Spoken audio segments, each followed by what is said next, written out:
ఆ తోటలో ఉన్నప్పుడు తండ్రి అయిన దేవుడు ఒక మాట సెలవిచ్చి ఉన్నాడు. మొట్టమొదటిగా దేవుడు నరులతో మాట్లాడి ఉన్నాడు.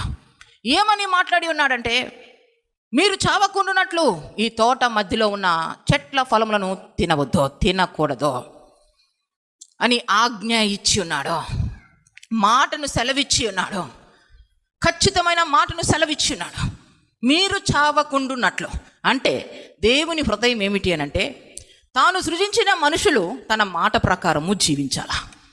తన మాట ప్రకారము జీవిస్తే తన సన్నిధిలో ఉంటారు. తన మాట ప్రకారము జీవించకపోతే సన్నిధిని కోల్పోతారు, దేవుని సన్నిధిని కోల్పోతారు. ఆజ్ఞ అతిక్రమము పాపం. హవ్వ ఏం చేసిందంటే, ఆదాము దగ్గర ఉండకుండా సర్పముతో ముచ్చట పెడుతుంది. ఈరోజు ముచ్చట్లు పెట్టేవాళ్ళు ఎవరితో పడితే వారితో మాట్లాడుతుంటారు. సర్ప సంతానంతో మాట్లాడతారు, ఎలా పడితే అలా మాట్లాడతారు.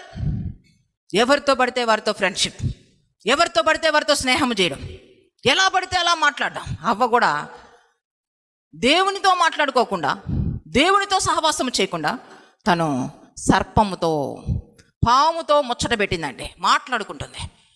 ఆ మాటలు మాట్లాడుతున్న సమయంలో ఆ పాముకున్నటువంటి, ఆ సర్పముకు ఉండాల్సిన ఆలోచన అంతా అవలోకి వచ్చేసింది. లూసిఫర్కు ఉండే ఆలోచన అంతా అవలోకి వచ్చింది. అంటే దుష్టుడే ఆ పాము రూపంలో హవ్వతో మాట్లాడుతున్నాడు.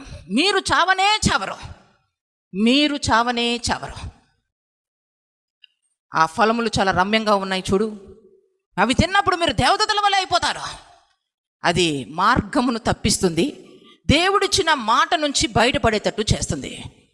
హవ్వ అది గ్రహించడంలా దేవుని వైపు చూసి భయము భక్తి కలిగి జీవించకుండా, దేవుని మాట యందలి లక్ష్యం ఉంచకుండా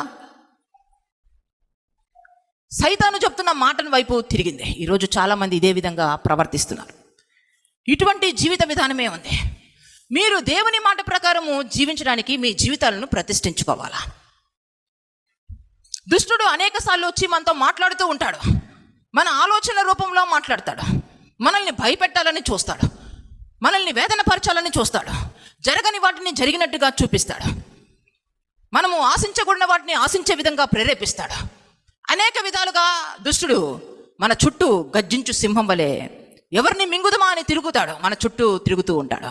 కానీ ప్రతి ఆలోచనను మనము దేవుని వాక్యముతో పరీక్షించి పరిశీలించాలి. దేవునికి మహిమ కలుగును గాక.